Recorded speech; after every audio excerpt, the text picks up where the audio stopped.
Todos. É um prazer encerrar o dia é, tão intenso, tão variado. Depois de uma sessão sobre tradução, encerramos então com uma entrevista sobre um livro traduzido, né, pela professora Laura Tadei Brandini, que traduziu Uma Questão de Disciplina, entrevistas com Jean-Baptiste Amadieu, são entrevistas, um conjunto de entrevistas realizadas com o importante professor e crítico e teórico Antoine Compagnon. É um livro de 2020, né? A tradução foi publicada em 2020, muito atual, muito interessante para todo estudioso de crítica francesa. Ele é uma figura muito importante, faz parte da bibliografia de quase todos nós. E a entrevista foi gravada no início do mês, porque a professora Laura, entre outras coisas que estarão explicadas na gravação da entrevista, que nós vamos colocar, ela também é diretora do Centro de Letras e Ciências Humanas da UEL, Universidade Estadual de Londrina, desde o ano passado, e ela está encerrando uma reunião neste momento. Então, possivelmente, ela estará conosco para responder a eventuais perguntas, caso haja. De qualquer forma, a gente pelo menos encerra a entrevista de uma maneira presencial, caso possível, tá? Então, eu peço para os nossos monitores lançarem a gravação. Muito obrigada e até daqui a pouco.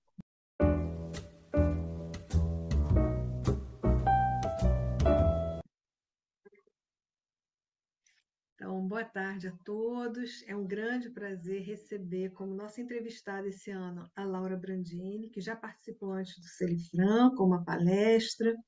Dessa vez ela vem nos falar de uma tradução que ela realizou. Deixa eu ver se eu coloco de uma maneira mais ou menos evidente esse lindo.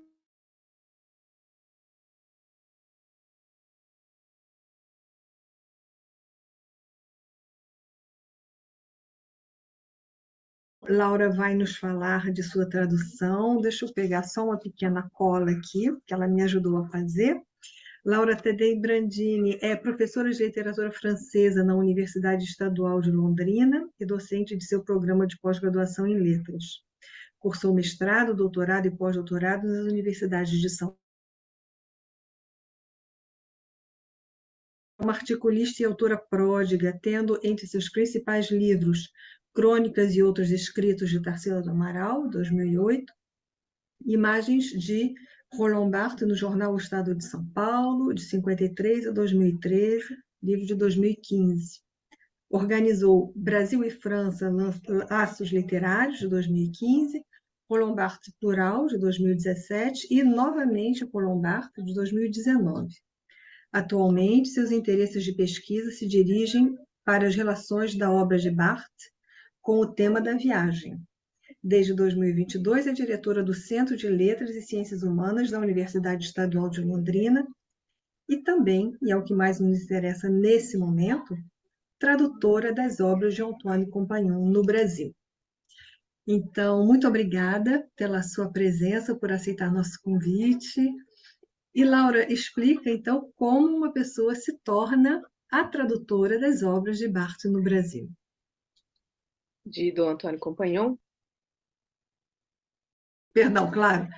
Agora, grande especialista de Barthes, mas, sobretudo, a tradutora de Antoine Compagnon. Obrigada, Luciana. É um prazer estar aqui, participar desse evento novamente. A gente estava lembrando um pouquinho antes que eu participei, falando de Gilles Lapouge e o Brasil, que era uma outra ramo aí dos meus interesses de pesquisa, né? Relações Brasil-França. Agradeço muito o convite, Luciana, a generosidade dessa entrevista, dessa conversa amiga, agradável. Espero que todo mundo goste.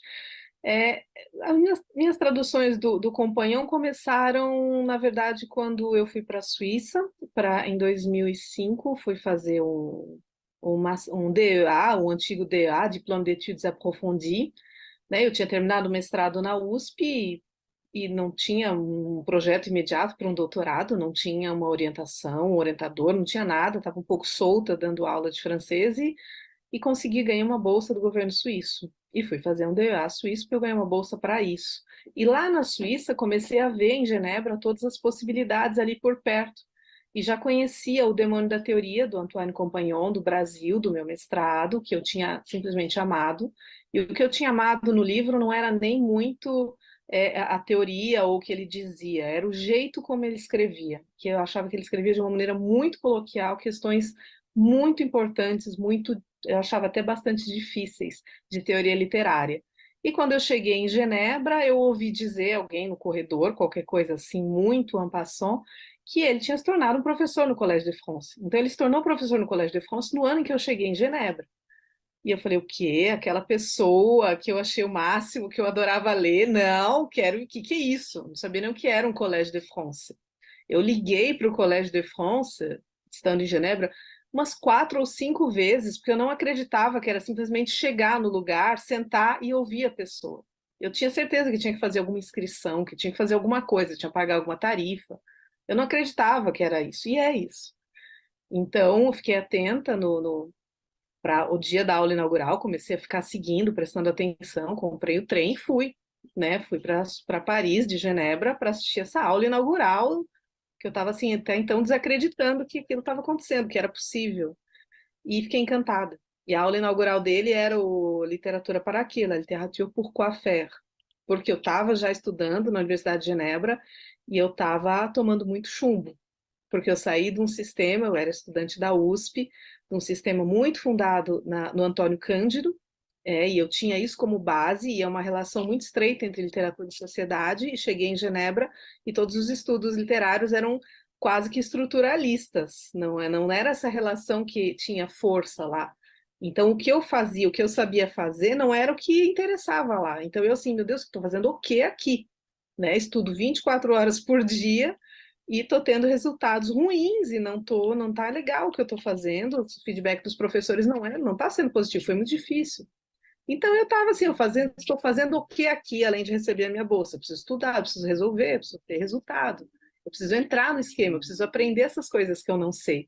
E fui lá no meio desse caminho assistir a aula, e o título da aula era Literatura para quê? Eu estava me perguntando para que eu estava lá, né? Se eu não tinha que voltar para o Brasil para voltar a dar as minhas aulas de francês, que era o que eu fazia e que dava certo, eu estava indo bem.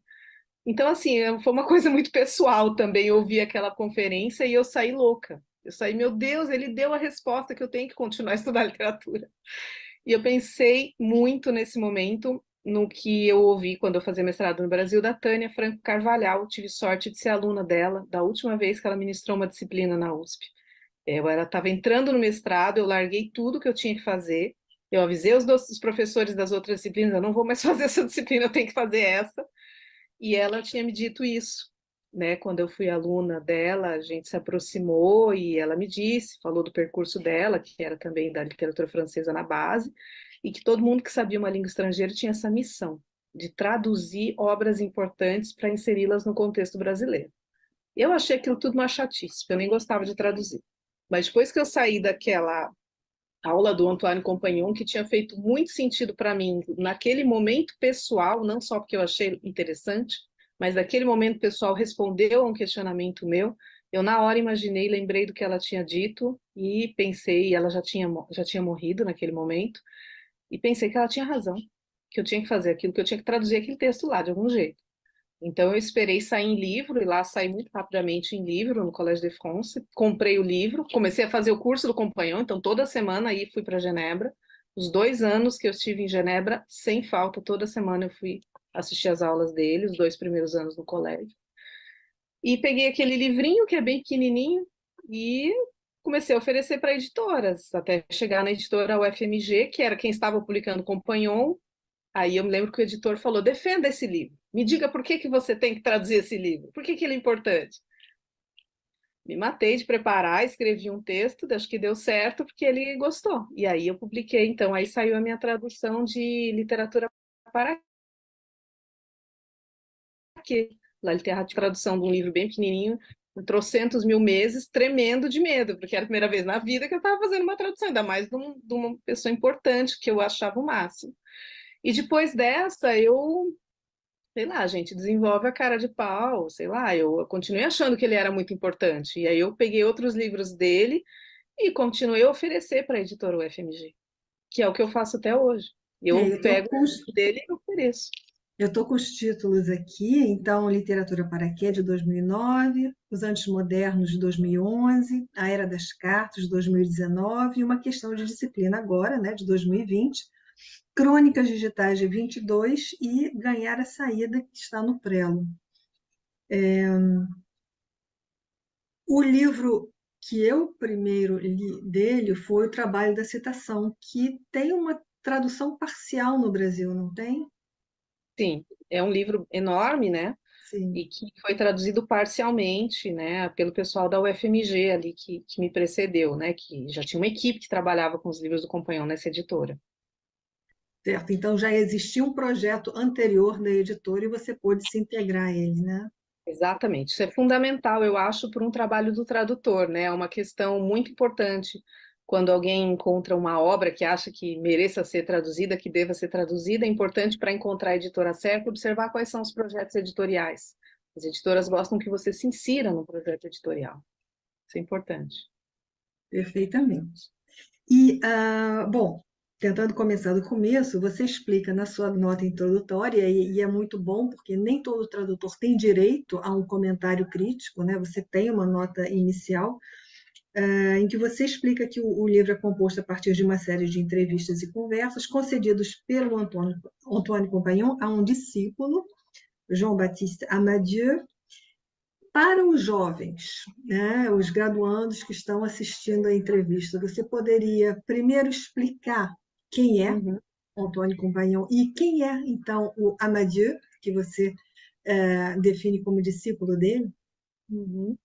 Bom, Antônio Compagnon é considerado até hoje, né, um dos grandes críticos literários, não tanto crítico literário, mas teórico da literatura em francês, mas também muito, muito, muito traduzido e lido em outros países do mundo, né? Então, eu acho que é uma das grandes referências quando se pensa em teoria literária, quando se pensa em história literária, sobretudo francesa, mas ele pensa outras questões também. É uma grande referência, né? E o Jean Baptiste, ele foi professor, né, na Sorbonne durante muitos anos e, em paralelo, sempre na Columbia University, onde ele trabalha até hoje. Então, ele sempre deu aula metade do ano na Sorbonne e a outra metade na Columbia. E sempre uma ponte aérea Nova York-Paris, até que ele saiu da Sorbonne e se tornou professor no Collège de France e continuou mantendo a Columbia University na segunda, sempre meio que nesse período do ano, de setembro a dezembro, ele sempre está em Nova York nesse curso. E aí ele se aposentou recentemente do Collège de France e foi eleito para a Academia Francesa no ano passado. Então ele é um academicien e eu acho que ele mantém ainda a Columbia, não, isso eu não tenho muita certeza, mas deve se aposentar em breve nos Estados Unidos também. Então, ele é uma grande referência. E o Jean-Baptiste Amadieu foi a orientando dele de doutorado, e depois, quando ele entrou no Collège de France, saiu da Sorbonne, ele continuou orientando, mas ele tinha direito a ter assistentes. Então, a gente tem vários alunos que foram doutorandos do Antoine Compagnon e que se tornaram assistentes no Collège de France, que é um pessoal que escreve os resumos das aulas, que alimenta o site com informações, né, que ajuda a organizar eventos. E esse foi o caso do João Batista Madieu, que é um jovem também, hoje pesquisador no CNRS, mas que fez essa entrevista. Então, ele é discípulo do Compagnon. Você se considera uma discípula do Compagnon? Eu acho que não, eu acho que não. Eu acho que o Compagnon, ele tem um trabalho muito forte de arquivos, né? Ele tem trabalhos de edição que são absolutamente notáveis, ele tem trabalho muito de arquivos, e o Compagnon, aí é muito interessante, porque ao contrário do que se pensa, ele não é um grande bartesiano. Eu estudo Roland Barthes há muitos anos, e o Compagnon, do que tange Roland Barthes, a gente tem bastante senões, muitas críticas. Ele não é um grande bartesiano. Então, eu acho que, como eu estudo Roland Barthes há muitos anos, e eu pretendo continuar estudando, porque eu acho assim, quanto mais eu estudo, mais eu me apaixono por ele, isso há quase 20 anos, Eu não acho que eu possa ser uma discípula do Compagnon. Eu acho que eu sou uma tradutora. Eu acho que está ótimo. É como eu penso. Claro, claro, claro. Porque isso é uma tradição muito francesa, né? Essa do discípulo que se torna, enfim, o jovem que se torna assistente e acaba participando de uma certa filiação mesmo, né? No Brasil, você reconhece algum tipo de filiação intelectual sua? Eu acho que a gente tem fases, né, Luciana? Eu não acho que eu tenho que eu posso me localizar tanto assim. Eu acho que a gente tem muitas fases. Quando eu estava, por exemplo, trabalhando muito com relações Brasil-França, que foi da primeira vez que eu participei do evento, eu acho que eu seguia muito a linha da Leila Perrone Moisés, que é uma das grandes introdutoras, a grande introdutora dos estudos das relações Brasil-França. Né? Eu acho que eu seguia muito as ideias dela, eu acredito, continuo acreditando, continuo achando que tudo aquilo é importante e válido, mas eu tenho trabalhado agora por um outro lado, um lado muito de Roland Barthes mesmo. Eu tento pensar Roland Barthes a partir de Roland Barthes. Eu tento lembrar de tudo que ele diz, do que ele define, para pensar o que ele próprio escreve. Mas eu não acho que isso faz de mim uma discípula, porque a gente nunca conheci o Roland Barthes e eu acho que ele detestaria o meu trabalho, ou me detestaria como pessoa, pelo que eu leio, entendo e compreendo da obra dele. Então eu acho um pouco difícil. Eu acho que eu posso ser discípula dos meus professores, daqueles que me formaram. Penso muito uma professora, as professoras minhas referências, a Tânia Franco Carvalhal, que eu mencionei agora há pouco. Tudo que ela escreveu, tudo que ela diz, por mais que agora os anos estejam passando e o que ela diz está ficando cada vez mais longe, mas para mim é muito atual. A Nádia Batella Gottlieb, minha orientadora de iniciação científica, é uma grande amiga e uma grande referência para mim. Ou a Patrícia Lombardo, né, que me orientou no doutorado, também me ensinou muito, me ensinou a escrever praticamente. Né? Então, acho que a gente vai tendo outras referências ali, ou os professores que me formaram também. Aprendi muito, lembro muito deles, e muito, muito do que eu faço. Claro, e com relação a essa tradução especificamente, às vezes acontece que o tradutor entra em contato com o autor, quando é o caso de um autor vivo, né, para resolver problemas de tradução. Imagino que não tenha havido dificuldades linguísticas nesse sentido, mas você sentiu necessidade de entrar em contato, seja com o Compagnon, seja com o Amadeu, para fazer essa tradução? Eu sempre tentei, mas nem sempre ele respondeu. Acho que, não sei se todos sabem, mas o Antônio Companhon não é muito fácil de responder e-mails. E não interessa se a pessoa traduz as obras dele há 20 anos, isso não facilita a minha vida, não. Para essa obra eu tive aqui uma coquille, na verdade, eu peguei aqui no livro, está escrito fileuse, na verdade ele queria dizer frileuse, alguma coisa como medroso, medrosa, né? Isso na página original, mas poderia ser fileuse se ele estivesse criando uma metáfora, ou seja, surgiu uma dúvida ali que eu não tinha 100% de certeza, e acho que eu consegui entrar em contato com ele. Ele respondeu dessa vez, foi uma das vezes que houve, várias não houve. E quando não há resposta, eu digo, bom, então aí estou livre, faço como eu achar que devo. Mas dessa vez deu certo. E justamente sobre isso que você está me perguntando, eu tenho uma única dedicatória dele em livro. Eu não tenho livros que ele dedicou, só nesse. Só nesse. E a dedicatória dele é o único que eu tenho dedicatória dele, que eu encontrei com ele numa feira do livro. E ele diz aí, pour Laura, em questão de disciplina, fidèle lectrice et savante traductrice qui repère mes coquilles. Antoine, 2015. Então, porque eu peguei no pé porque eu fui ver isso. Outros livros eu obtive resposta, ele resolveu algumas questões de questões ali de ambiguidade, em muitos não, e a gente toca o barco. Então, assim, mais ou menos, ele não é aquele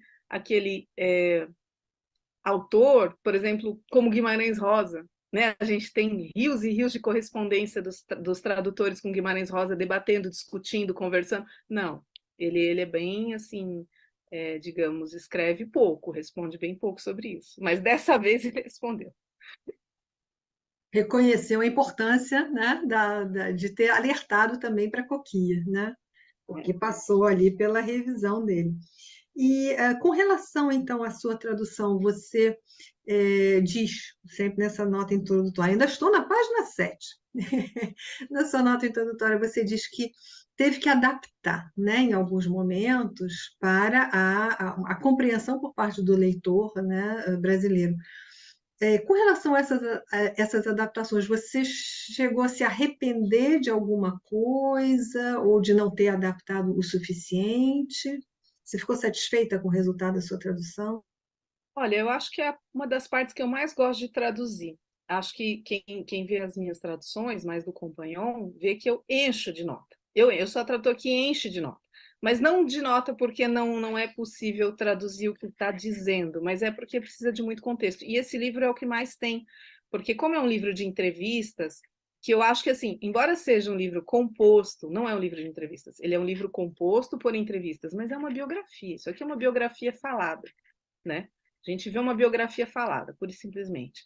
Então ele conta muito, conta a história da vida, tem muita digressão, é bastante informal, porque é um bate-papo com o orientando querido dele, né? O Antônio Compagnon, acho que é preciso dizer até para os alunos de graduação, ele tem orientandos, tem até hoje, mas o sistema de orientação ali deles, na França, na Sorbonne, não é como a gente faz aqui no Brasil. Uma vez eu fui procurar e eu encontrei que ele tinha oficialmente 50 orientandos. 50. Então, uma pessoa que tem 50 pessoas sob sua orientação oficialmente, ele não vai fazer reunião com a pessoa. E eu conheço um monte de gente que fez doutorado com ele, de outros países, não brasileiros, e essas pessoas me confirmaram isso. Ele escolhia 3, 4, 5, que eram as pessoas com quem ele manteria um diálogo, que é o que nós no Brasil entendemos como orientação de mestrado ou de doutorado. Era 3, 4, 5. Os outros 45, ele via no dia de assinar o documento, no dia da defesa. Então, e o Jean Baptiste era um desses poucos que teve esse contato mais próximo, tanto que foi convidado, quando terminou o doutorado, para ser assistente no Collège de France. Então, assim, há uma questão ali de proximidade que rege, né, esses diálogos.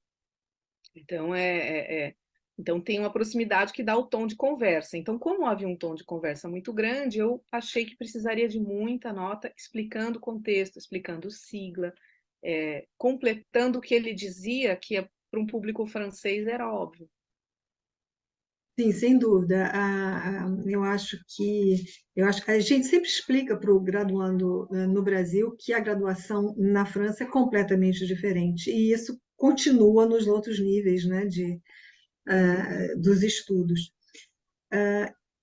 Justamente você falou que ele é uma conversa em que ele vai falar muito da vida dele, né, da carreira dele, e ele acaba falando bastante da experiência com sistemas de ensino anglo-saxão, primeiro enquanto estudante, depois enquanto professor, e ele mesmo faz uma avaliação dessa multiculturalidade, digamos assim. Como você avalia o impacto dessa experiência fora da França na obra dele? Eu acho que a gente vê esse impacto até hoje, porque ele se torna professor no Colégio de France e ele não abandona o ensino nos Estados Unidos, que é um ensino muito diferente do ensino francês, como professor universitário. Então, ele sempre foi professor universitário e numa instituição francesa e numa instituição estadunidense, né? E isso ele levou até o fim. Então, eu acho que foi muito marcante. Ele é muito marcado, a obra dele, o pensamento dele, por autores de língua inglesa. Ele diz em vários livros, quando ele quer se divertir, quando ele está passando o tempo, ele lê muita literatura estadunidense contemporânea, né? Livros e livros e livros. Ele conhece muito literatura estadunidense contemporânea. Então, ele é realmente muito anglófono, de formação, de gosto, de preferência. Ele já disse em vários textos dos Estados Unidos que ele gosta, que ele sabe que tem aquela parte da cultura norte-americana bastante limitada, bastante preconceituosa, mas tem uma outra parte, que é dessa que ele gosta. Então, eu acho que ele é muito marcado. E isso vem da infância, como a gente vê no livro. Isso não é mal visto na França? Porque eles são muito protecionistas, né, da cultura deles, inclusive a cultura acadêmica. Eu acho que isso, eu nunca ouvi críticas sobre esse lado dele, porque ele também está numa redoma de proteção, né? Ele era professor da Sorbonne, depois professor do Collège de France e agora Académie Française. As pessoas, assim, pesam bastante o que vão dizer dele, né? Ele está numa redoma de proteção pelos cargos que ele ocupa. Eu nunca ouvi uma crítica nesse sentido, nunca percebi nada nesse sentido. Eu já ouvi críticas de outras coisas, mas essa não. Perfeito. Eu queria ler um trechinho da página 30, em que ele fala da ministra francesa, né? A nossa atual ministra do Ensino Superior, que recentemente afirmou que se as universidades não passassem para o inglês, logo nós nos encontraríamos 4 ou 5 em volta de uma mesa falando de Proust, né? É claro que isso é uma situação extrema e ilustra é, uma espécie de diminuição, né, do volume de estudantes. Você considera que isso foi um exagero ou é isso que está acontecendo mesmo? Eu acho que ele exagera em alguns momentos. Ele é muito preocupado com a baixa procura, né, da cultura francesa, das letras francesas. Ele é preocupado com o número de traduções de obras francesas que não é alto em outros países de outras línguas, né, perde sempre os Estados Unidos. Ele é muito preocupado com esse debate. Né? Ele entrou até num debate da revista Time, alguns anos antes disso, que perguntava, a revista Time tinha como capa The Death of French Culture, a morte da cultura francesa, e ele entrou nesse debate, ele publicou um ensaio sobre isso. Então, ele é muito preocupado com isso. Ele chegou a defender até que os acadêmicos franceses, universitários franceses de literatura, precisavam entender que você dá uma aula um pouco mais estilo divulgação, não é uma perda para a cultura francesa. Ele defendia muito sair do castelo, né? E eu acho que aqui ele exagera, gente. Não vê isso na França, não aconteceu isso, apocalipse aqui, não é nada disso. Eu acho que ele exagera um pouco para tensionar mesmo. Ele é muito preocupado com essas questões, que são questões que nos assolam no Brasil também, né? Sim, sim, sim. Mas que isso aconteça na França é bastante surpreendente, né? Você acha que está havendo essa penetração da língua inglesa em cursos no ensino superior na França? Eu não tenho percebido isso em graduação. Eu percebi em alguns cursos de pós-graduação, quando eu fiz o meu pós-doc lá, mas isso vai da formação do professor. Quando eu fiz o meu pós-doc lá, a minha supervisora de pós-doc tinha um passado de docente em universidades estadunidenses. Então, ela chamava pessoas dos Estados Unidos para fazer conferências em inglês e os pós-graduandos que acompanhassem.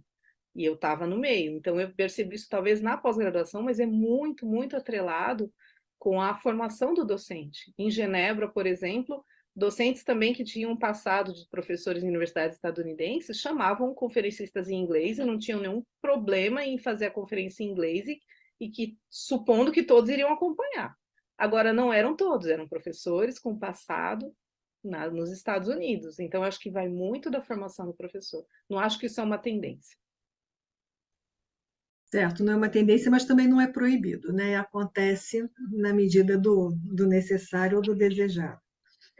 Durante as entrevistas, né, ele fala dos grandes nomes, né? Sejam eles mestres ou não, então Barthes, Fumarioli, o Proust, né? Você percebeu enquanto tradutora, porque o tradutor lê com muito cuidado o texto, né?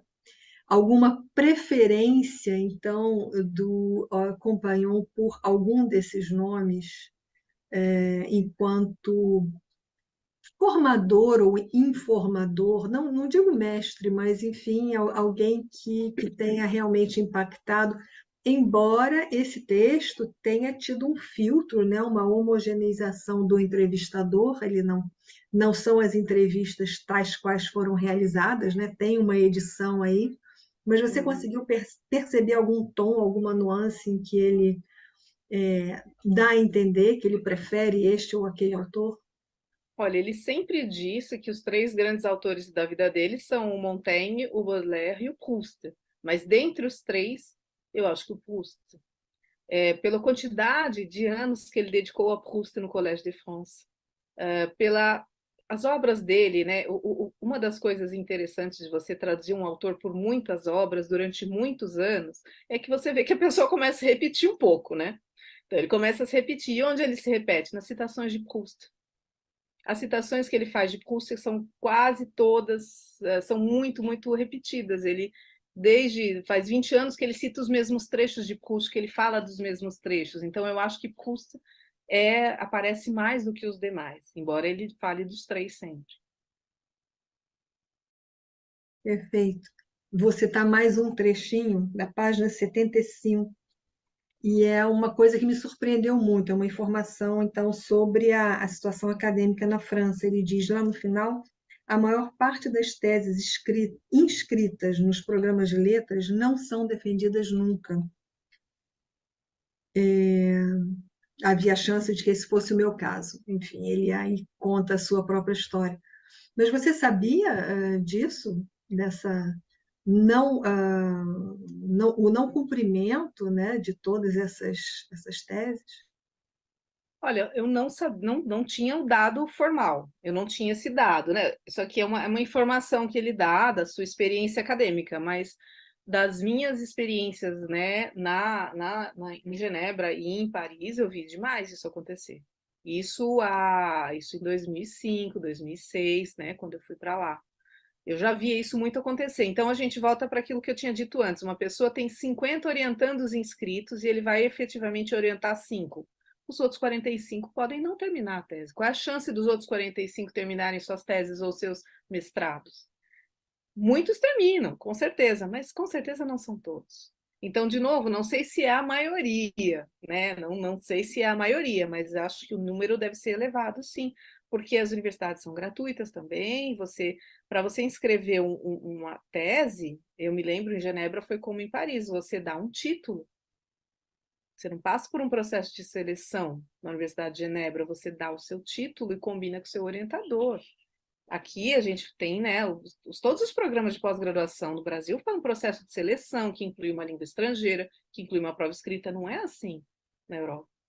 Então, eu acho que tem uma chance sim disso ser verdade. Eu não tinha essa informação, mas não me surpreende tanto. Sim, é como se o estudante, ao iniciar, não tivesse um comprometimento tão forte quanto aqui no Brasil, né? Em que você Eu já acho. tem que ter um projeto, e dificilmente você vai abandonar o seu projeto uma Ou vez que aprovado, você né? ou que você prepara para entrar, você se prepara para passar por um processo de seleção da pós-graduação. Você não se inscreve num dia e vai no outro, né? Você normalmente tem lista de leituras. Lá não. Fica diferente, né? Então, mais uma citaçãozinha na página 85,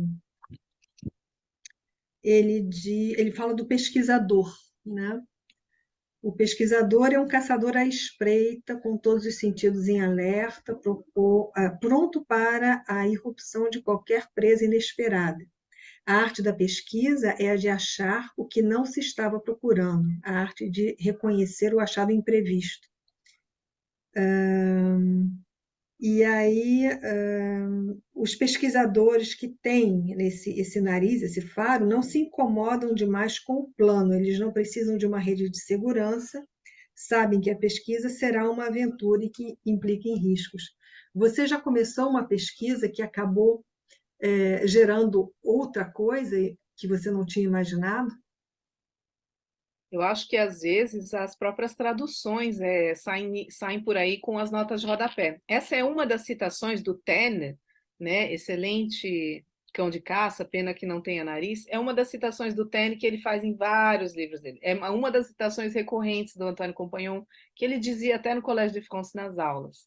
Né? Eu acho uma citação muito interessante. Eu gosto muito dessa reflexão da, da da aventura que é a pesquisa.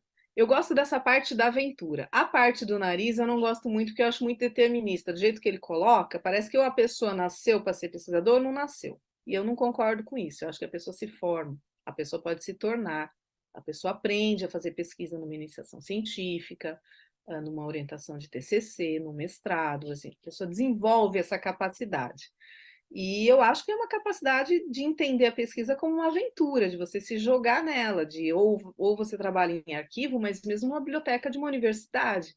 né? Quantas vezes acho que você está procurando um livro, olhando na biblioteca, nas estantes, e acha outro, e aí vai ver o outro, e o outro te leva para outro caminho, né? Na tradução, às vezes tem um pouco isso também, quando eu estou lendo numa das leituras, para fazer a tradução, não é que você lê o livro e durante a leitura você já fica pronto. Eu penso a tradução como se estivesse pintando uma parede. Tem a primeira rodada, depois tem uma segunda, depois uma terceira. Cada leitura é com o objetivo de olhar alguma coisa. E tem uma leitura que é no sentimento da opacidade, que eu percebo, isto não está muito claro para mim. Se não está muito claro para mim, eu vou ter que talvez ter uma nota. Então, no momento de que eu acho que tem alguma coisa que não está muito claro, uma sigla, pura e simplesmente uma sigla. A gente não conhece tanto as siglas francesas, só as mais óbvias, né? Mais aqui em detalhes. Então, eu vou olhar o que é essa sigla, ou seja, eu tenho uma pista, eu tenho um fiozinho ali meio solto para mim, leitora brasileira, e vou procurar. E no que eu vou procurar, eu vou descobrindo coisas enormes. Então, acho que tem aqui uma nota de rodapé, Luciana, sobre Proust, que é uma nota gigante, que eu não imaginava que fosse essa nota gigantesca sobre a questão da tradução do título de A Fugitiva ou Albertina Desaparecida. É a minha nota de rodapé que eu acho que dá quase uma página. É um exemplo do que você acaba de dizer. Eu fui procurar um negócio e eu achei outro. E eu falei, meu Deus, eu preciso explicar essa história, porque até a história é legal, eu achei. Sim, importantíssimo para os prussianos, e quem não está a par de toda essa luta da crítica genética não entende, né, os implícitos da crítica prussiana. Então, enquanto tradutora, você precisa de uma revisão? Ou como é a sua relação com a revisão da sua tradução? Olha, eu tenho a revisão, eu faço uma, né? Sempre. A última é uma revisão. Aí, assim, a primeira, eu acho que tem etapas na tradução. A primeira é, eu abro o livro em francês, daqui do meu ladinho, e eu olho para a cara dele e escrevo em português. É uma etapa até um pouco meio braçal. E aí, em cada palavra que eu tenho um segundo de desconfiança ou de hesitação, mas um segundo só, basta. Eu já marco de uma outra cor. E o que eu acho que eu tenho que fazer nota, eu já puxo, fazer nota, fazer nota. Então vai, termina o livro. A segunda leitura é resolvendo todas as coisas coloridas, que é assim, 20 por página, é bastante. A terceira, eu já fechei. E aí, olhando o livro em francês e olhando em português, olhando em francês e olhando em português. A terceira, eu já fechei em francês. Porque daí tem que ficar limpo em língua portuguesa. E aí, faz aquela. Já é uma revisão. E ainda resolvo uma coisa ou outra, mas eu já estou vendo o som, eu já estou vendo a cadência, eu já estou vendo se o parágrafo está muito longo. Tem parágrafo do Compagnon que eu corto em dois pedaços que tá uma coisa gigante, prussiana. Eu falei, meu querido, vamos nós, né? Corta em dois pedaços. Tá lá o parágrafo inteiro, só que no texto dele é que nem Proust, é uma página inteira. Eu falei, não, isso para um leitor brasileiro é um pouco duro, né? Então corta em dois, três pedacinhos, bota um ponto final, encadeio ali e vai. Para que ele tem que ser legível e agradável em português, porque ele é muito legível e agradável em francês. E quando eu termino toda essa parte, que é uma revisão, essa parte final, vai para a editora. E aí tem a revisão da editora. E assim, eu só tenho elogios para a editora UFMG, porque uma vírgula que eles mexam, eles me falam, eles anotam, eles me perguntam. Então, eu tenho um diálogo muito, muito proveitoso com os revisores da universidade, da editora, né, UFMG, que publica o Compagnon. É um diálogo muito bom, muito construtivo, ideias muito boas, muitas ideias da revisão eu acato, outras eu explico e digo por que tem que ficar daquele jeito. Enfim, é um diálogo realmente. E um trabalho colaborativo nessa etapa de revisão. E eu, sim, eu tenho muita sorte, eu acho. Realmente só tenho elogios para essa editora. Porque é um caso excepcional de uma editora que tem uma tradição de editar o Compagnon, então deve ter uma equipe fixa, ou enfim, constante, que faz a revisão do seu texto, então está acostumado tanto com o Compagnon quanto com você, então e isso facilita a vida de todo mundo, a sua enquanto tradutora, dos revisores enquanto revisores, porque é verdade que cada autor exige um tom diferente, um tipo de problemática diferente. No caso dessa constância, tanto do companhão quanto sua, facilitam também a vida dos editores. Eles pretendem continuar traduzindo Estão títulos. indo. A gente Tem um tem do o Prelo, né? Ganhar a Saída, tem um no Prelo que eu já entreguei para ele, já faz uns 20 dias que eu revisei as provas, porque depois da revisão, diagramação vem as provas, aí eu olho as provas também, ainda altero uma coisa ou outra, bem pouquinho, que não pode mexer em diagramação.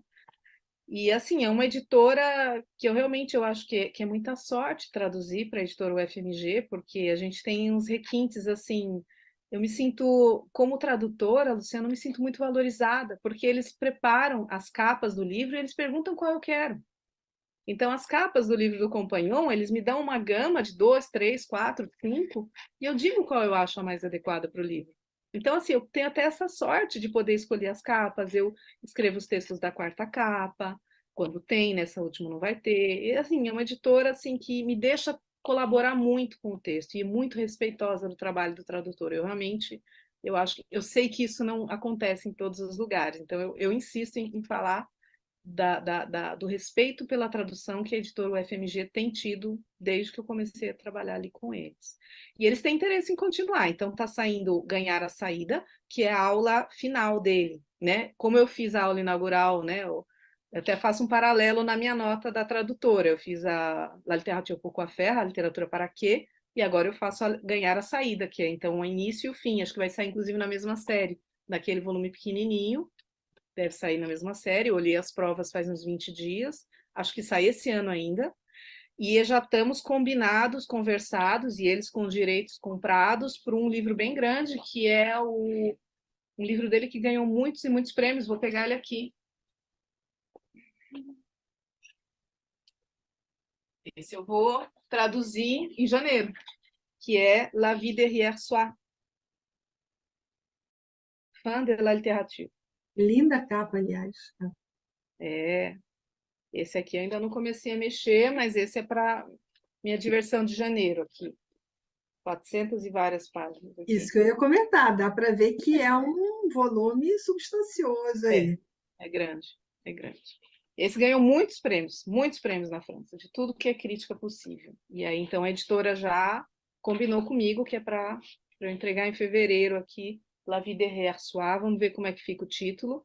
Tem alguns títulos dele que eu tenho que dar cambalhota, esse provavelmente Sim, talvez tenha, vamos ver. é sempre um desafio, né? O título é sempre um quebra-cabeça. E por que que você optou, ou não sei, talvez tenha sido o editor, por colocar as notas no final do volume, não em pé de página? Esse foi a decisão editorial. Esse foi a decisão editorial. Eu entrego no pé da página. E aí, uma questão do volume, né, do formato também. Tem a ver com o formato da coleção em que o livro se insere. E aí, como esse era um pouco mais retangular, eu acho que eles optaram pelo final. Esse não foi o editor. Então, tá bom. E uma coisa que eu pude perceber, você, quando coloca trechos do Baudelaire, você usa a tradução do Ivan Junqueira. E eu Uhum. nunca esqueci, quando você participou do Serifran, da outra vez, você disse que você até preferia a tradução ao próprio original. Você mantém essa afirmação? Tenho, dependendo do poema, eu acho Ivan Junqueira um grande poeta e um imenso. Se é um grande poeta, é um imenso tradutor de Baudelaire. Eu acho que também no trabalho, quando a gente está traduzindo, ainda mais um autor, né? Você tem essa recorrência de tradução, como eu tenho com o Antônio Companhon, que eu sei quais são as referências dele, eu tenho que ter na mão a tradução que eu vou usar de Baudelaire. Por quê? Porque ele vai citar Baudelaire. E aí eu já tenho isso resolvido. Eu tenho que ter na mão a tradução que eu vou usar de Proust. Eu gosto da do Fernando Pi, então eu já tenho na mão a tradução do Fernando Pi. Então, assim, já tenho que ter umas coisas prontas, assim, que vão ser as minhas referências de tradução, né? E eu continuo achando as traduções do Ivan Junqueira maravilhosas. O poema Le Guignon, eu acho incrível como ele traduz, ele encontra sentidos que fazem todo sentido no poema que não aparecem tanto em francês. Certíssimo. Então, voltando ao trecho aqui, já chegando ao final, um trecho que eu, se você puder comentar, algumas perguntas do Amadeu são muito interessantes, infelizmente não dá para a gente tratar de todas, mas na página 215 ele pergunta para o companheiro como você explica essa reserva do ensino em abordar a literatura no que ela tem de emotivo ou transgressivo, né? E a resposta começa com é que na literatura há algo de irrevogavelmente elitista e aristocrático. Você gostaria de comentar? Eu acho que aqui ele está um pouco o compagnon antimoderno, não no sentido que ele dá no livro, mas no sentido um pouco elitista também. Né? O compagnon ele tem algumas falas, às vezes, um pouco elitistas. Isso é uma crítica que fazem a ele. Essa é uma das críticas. Você perguntou em dado momento se ele é criticado por toda essa base de cultura anglófona. Eu disse não, mas ele é criticado por um certo elitismo intelectual. Né? Ele faz parte de uma grande elite intelectual, ele é filho de militar, ele é muito rico, ele é branco, ele é homem, né? Tudo isso é importante. Ele está nos lugares mais altos da sociedade intelectual, da intelectualidade francesa, professor da Sorbonne, professor do Collège de France, agora Académie Française. Não tem lugar mais alto para ele estar. E ele tem algumas posturas um pouco elitizadas, sim, e eu acho que ele tem consciência disso quando ele vai, por exemplo, para a rádio e faz aquela série de livros que saiu só um em português, que é Un été avec Baudelaire, Um Verão com Baudelaire, que foi traduzido como une saison, foi traduzido como uma temporada com Montaigne, uma temporada com Baudelaire. Aí é um pouco uma divulgação, uma popularização da literatura. Então, eu acho que ele tem consciência, que ele tem, sim, algumas posturas bastante elitizadas. Ele já fez alguns comentários infelizes de cunho machista, já vimos, já saiu isso em Collège de France, que gerou polêmica, que sai no jornal, que fica no blog, que isso, que aquilo, acontece uma barulhada toda.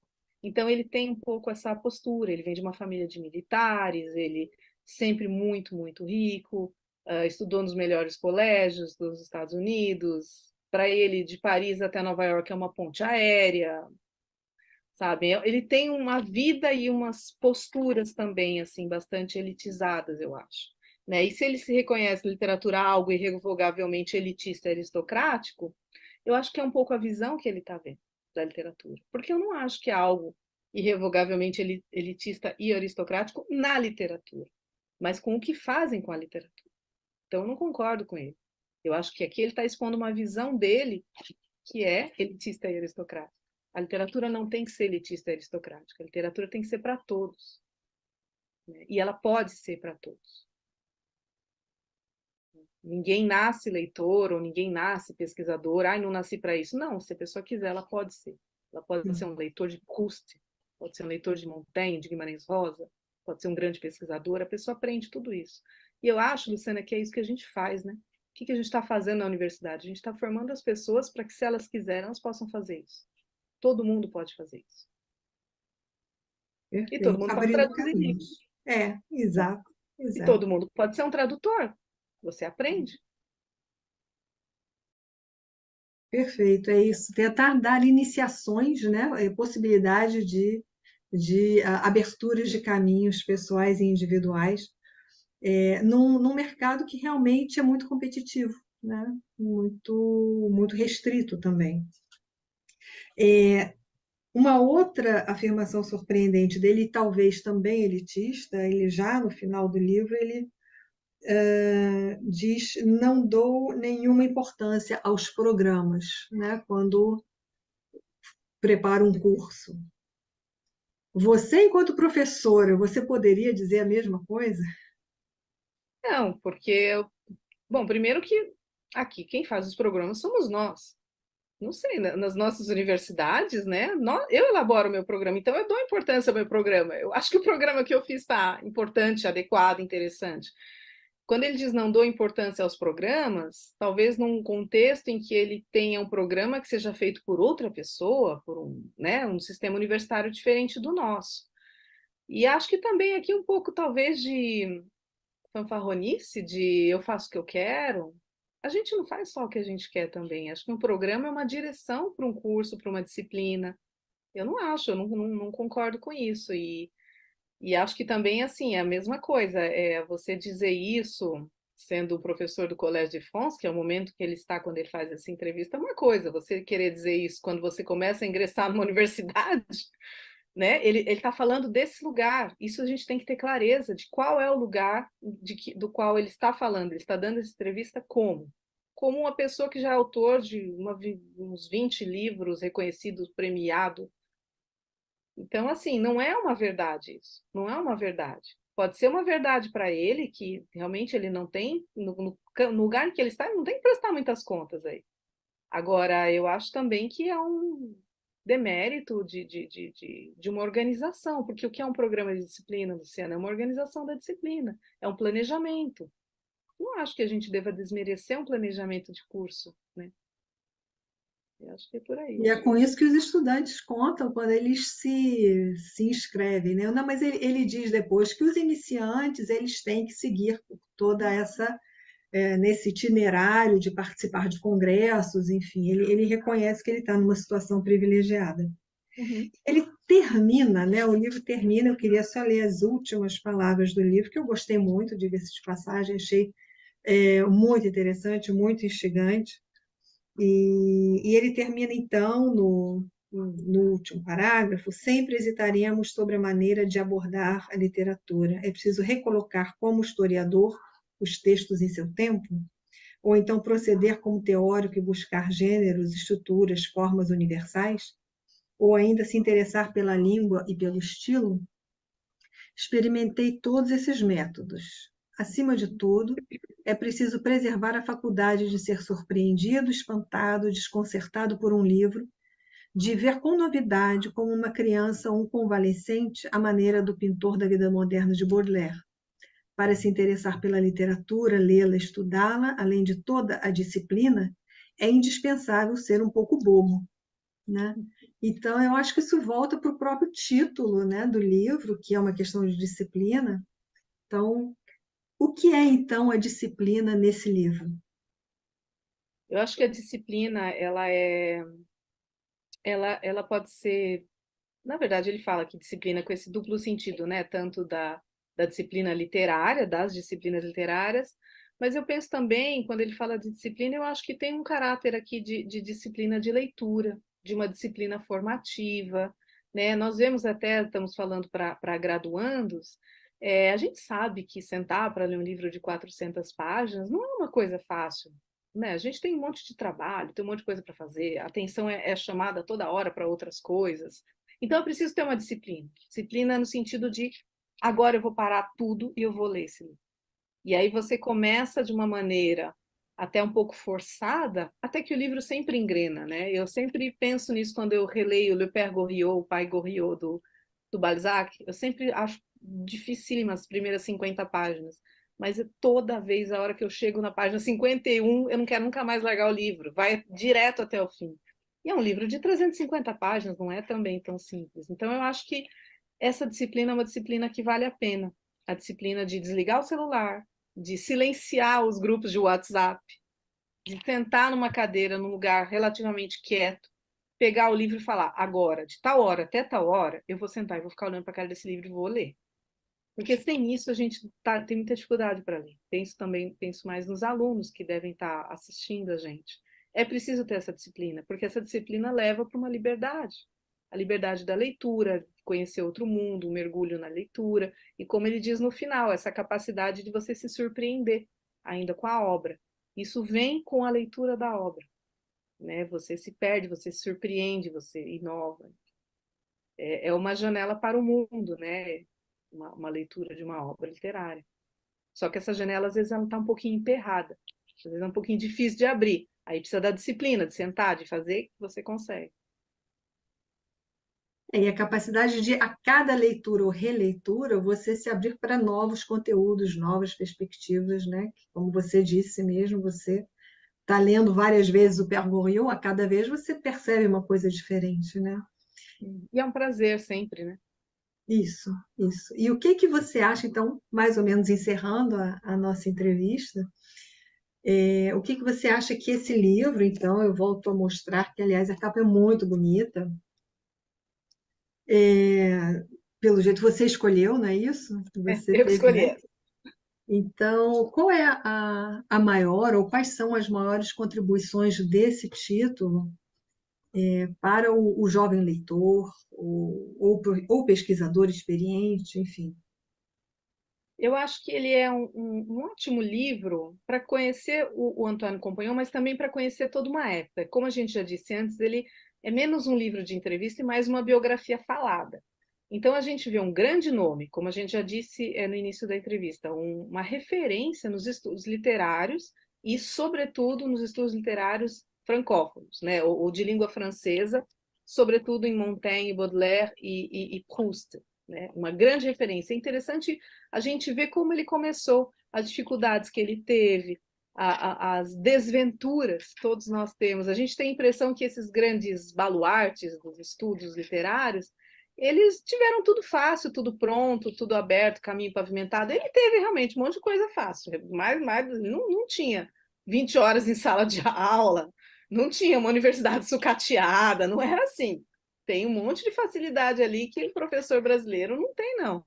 Mas, ao mesmo tempo, você vê também as descobertas, e eu acho que é um livro em que o leitor consegue se projetar, porque ele fala das primeiras leituras dele. Todo mundo aqui teve as suas primeiras leituras, dá para a gente pensar: olha, comigo foi assim, não foi. Então, é um livro projetivo. O leitor se projeta no livro, é uma leitura muito agradável. E, ao mesmo tempo, você consegue perceber um panorama da época. Então, ele conta como eram nos anos 70 na França, quando ele conheceu o Roland Barthes.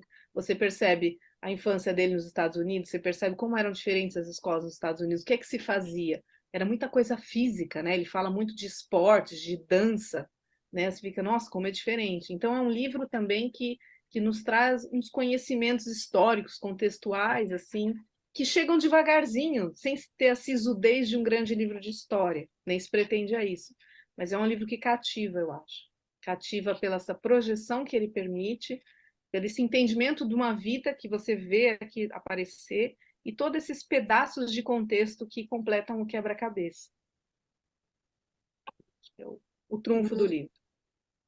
Perfeito, o trunfo do livro e dessa tradutora ótima que conseguiu passar para o português todo esse mundo extremamente rico, muito interessante, muito dinâmico. Muito obrigada, Laura, pela sua gentileza em nos ceder essa entrevista e eu tenho certeza que vai gerar várias perguntas, porque a gente pode depois responder pelo YouTube, tá? Mas muito obrigada mesmo pela sua gentileza, pela sua disponibilidade. Parabéns pelo seu trabalho.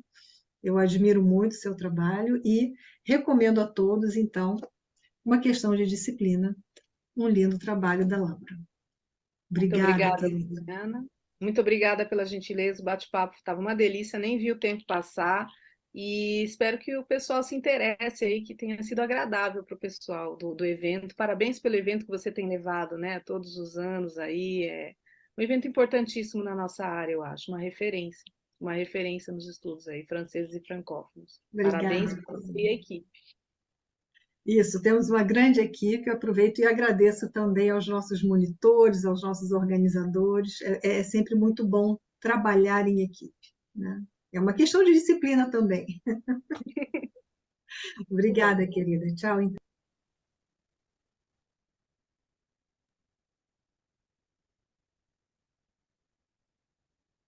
Então, encerramos a entrevista. A gravação foi feita, como eu expliquei no início, faz mais de 2 semanas, né? Porque não tínhamos certeza se a professora Laura poderia estar conosco ao vivo e a cores hoje, e ela está presente. Laura, não sei se você tem imagem possível, se você pode colocar a sua câmera. Muito obrigada, então, Laura. Eu sei que você está muito atarefada, teve reuniões hoje o dia inteiro, mas eu agradeço, então, a sua presença. Queria saber se tem alguma pergunta do público. Nosso público tem uma vantagem que ele já sabe que a gente vai deixar a gravação a partir do dia seguinte, ela já fica disponível. Então, algumas pessoas nem assistem de maneira síncrona, porque sabem que possuem esse material de qualquer forma no acervo que a gente constitui no canal YouTube, sem perguntas até o momento. Então, eu tenho uma pergunta para você, Laura. Bom, primeiro, tudo bem com você? Você está sobrevivendo ao dia exaustivo de hoje? Estou sobrevivendo ao dia exaustivo. Muito obrigada pela oportunidade de estar aqui no evento, né? Como você disse, eu estava atrapalhada com outro evento e hoje aqui a universidade vai estar deflagrando uma greve. Então, é um dia cheio de coisas acontecendo. Mas vamos lá, tá tudo bem, vamos lá. Você quer falar do movimento Não, a antes? gente está numa situação muito particular, na verdade, no estado do Paraná. Eu trabalho na Universidade Estadual de Londrina, é uma universidade pública do governo do estado do Paraná, e estamos numa negociação bastante complicada, bastante difícil, de um plano de carreira docente. E hoje houve uma reunião com o governador em que parecia que ia se encaminhar e, no fim, não se encaminhou. E isso fez com que o sindicato deflagrasse uma greve. Então, a gente está numa situação um pouco complicada, né? Falta de incentivo para a universidade estadual, das universidades estaduais do Paraná, realmente falta muito incentivo do governo do estado. Sim, sim, eu acho que a precariedade, né, do nosso setor é claro que é muito grave no Brasil, de uma forma específica, né, nas, digamos, economias periféricas, mas no início do ano eu estava no congresso na Inglaterra, havia também uma greve por parte dos professores universitários reclamando da precariedade. Então, eu acho que é uma coisa do nosso setor, não sei se especificamente de letras, mas eu acho que o ensino superior, de uma forma geral, está sendo muito pouco, digamos, abastecido, né, de seja incentivos políticos, seja financeiros, enfim, é uma luta, né, constante. E é uma luta constante também de sobrevivência dos estudos franceses, né, num contexto em que nós temos aqui no estado do Paraná um governo que entende a universidade apenas como um espaço de formação para diretamente o mercado. Então, quando a gente desenvolve um estudo de base, como um estudo de literatura francesa, de desenvolvimento do pensamento crítico, esse tipo de estudo não é valorizado aqui no estado. Sim, sim, sim. É terrível, mas, enfim, fica então esse registro que me pareceu assim formidável da sua fala sobre um livro que trata, inclusive, de questões, né, de ensino na França como nos Estados Unidos. O Companhão tem essa possibilidade de abrir um leque muito grande e muito instigante, né, sobre o ensino das literaturas de uma forma geral, mas sobretudo da literatura de língua francesa, da crítica francesa. Eu queria saber se restou alguma coisa no seu entender para falar sobre o livro, que a gente gosta de estimular, né, os bons livros no evento, e esse me parece um excelente livro para pontuar algumas questões críticas muito atuais, né? Então, queria te ceder a palavra para fazer o encerramento que você quiser, já que não há perguntas. Eu acho interessante, pensando na última parte do livro, né, Luciana, que se chama As Letras Hoje, né, em que ele procura fazer uma reflexão sobre o espaço literário francês, né, no momento que o livro que as entrevistas aconteceram, que já faz 10 anos, 2013, né, a primeira edição aí, o momento das entrevistas, e ele fala, né, do ensino da literatura. Eu acho que a gente pode talvez tentar ensejar alguma reflexão sobre o papel do ensino da literatura, né, nas escolas e nas universidades também, né, pegando um pouco o gancho do que eu tinha acabado de dizer. É diferente você ensinar literatura de ensinar, por exemplo, alguma disciplina de biologia ou ligada à área da saúde que vai resultar numa vacina, ou seja, num produto que você enxerga muito concretamente para que Sim, serve e para quem vai, palpável. é muito palpável, né? Eu acho que o ensino da literatura, ele lida com o impalpável, né? Que é um impalpável, talvez assim, tão importante quanto o palpável, eu acho, né? Na verdade, ele lida com formação crítica, né? Que com leitura e o desenvolvimento de uma capacidade de leitura mais aprofundada do que se você não tivesse uma aula de literatura, eu acho que você aprende, como já um aluno um dia falou, né? A gente aprende a colocar filtro no cérebro, né? Na verdade, o cérebro passa a ter um filtro diferente, que é a bagagem de leituras e, com a ajuda dos professores, a bagagem de uma atenção diferenciada à obra literária, né? Uma coisa é você ler um livro porque você quer, porque você está interessado, que é importantíssimo, é legal. Outra coisa é você ler um livro no âmbito de uma aula de literatura, com uma discussão crítica, conduzida por um professor. Porque aí você tem uma outra leitura, talvez em camadas mais aprofundadas do que você teria se fizesse sozinho. E é esse exercício crítico que permite que depois, repetidas vezes, acabado o curso, o aluno consiga pegar um livro e por si só desempenhar esse mesmo exercício crítico. E isso prepara a pessoa, e o Companhon fala disso também, né? A literatura prepara a pessoa para a vida. Ele fala disso apoiado no Montaigne, né? O Montaigne tem essa ideia da, do do homem honesto, da pessoa de bem, da pessoa, na verdade, no sentido renascentista, bem formada, Sim, é sim. uma pessoa que tem leituras, né? Então, eu acho que a literatura cumpre muito esse papel, né? Em um espaço, como a gente acabou de falar, de alguns governos que realmente continuam a não valorizar esse tipo de ensino, não valorizar as licenciaturas, não valorizar idiomas que não são considerados os mais prestigiosos hoje em dia, né, que são todos menos o inglês, que é o idioma considerado mais Sim, prestigioso, né? Considerado mais prestigioso. Eu acho que essa é a minha formulação, né? sim. Então eu acho que o papel nosso é continuar, é resistir e tentar sempre falar disso, que o Companhão diz isso nesse livro, diz isso em várias outras obras dele, né? Qual é o papel formativo da literatura, formativo de cidadãos críticos, né? Ou seja, é um produto que não é palpável, mas ele é tão relevante, tão importante quanto um produto palpável. Sim, exato. E na medida em que ele promove uma reflexão crítica, ele leva a uma autonomia, né, do indivíduo, autonomia intelectual, né? A sala de aula pode ser um momento em que o professor se coloca criticamente, mas o aluno ele pode contestar aquela visão que o professor está colocando, mas o importante é realmente iniciar um debate, promover um debate e instigar, né, a que associações sejam feitas e novas leituras sejam feitas numa rede, né, que se amplie. Essa é uma formação humanista, né?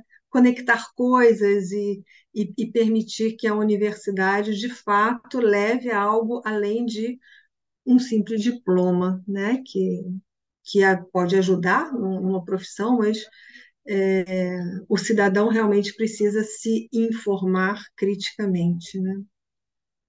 Sim, eu acho que essa pode ser, né, é uma das coisas que está contemplado também no livro, e também em outras ideias, em outras obras dele, mas eu acho uma ideia bastante importante, talvez para a gente colocar em relevo, né, nesse momento. O papel formador da literatura, e ele fala isso apoiado em Montaigne. Então é interessante, né, a gente pode até, não quero ler o livro do Companhão, então leia o Montaigne, que você vai ver a mesma ideia de uma outra maneira, claro, uma outra escrita. Mas a gente tem essa ideia. Então, como é interessante, Luciana, e todo mundo que está assistindo a gente, como as leituras nos formam e formam as nossas ideias. Será que ele estaria fazendo essa reflexão se eu tivesse lido tanto Montaigne? E a gente vai fazer essa reflexão também, não tendo lido ou tendo lido Compagnon e que menciona Montaigne, e a gente começa a puxar o fio e vai para Proust e vai para Baudelaire. Quer dizer, é um novelo delicioso para a gente puxando, né? Isso. Sem dúvida, sem dúvida. Bom, essa conversa não teria fim e é mais que uma entrevista, uma conversa deliciosa com a querida Laura, que já participou com a gente do Celifran antes. Espero que volte a participar de qualquer forma, mas eu queria te dar os parabéns, bom, primeiramente pela tradução, que é muito bonita. Há outras traduções, tá, gente? Vejam as traduções que ela já fez, então, como a gente comentou na entrevista. Mas parabéns pela sua atuação na direção, porque é um trabalho hercúleo que precisa ser feito e precisa de muita coragem e disciplina, né?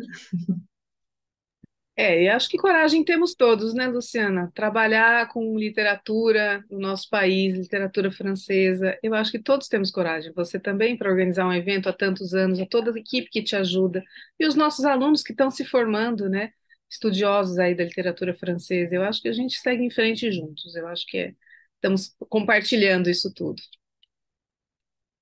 Então, muito obrigada mais uma vez. Obrigada por ter conseguido se juntar a nós nessa transmissão da gravação. Espero que quem está presente tenha gostado, apesar de não haver perguntas, mas eu tenho certeza de que há reflexões sendo feitas.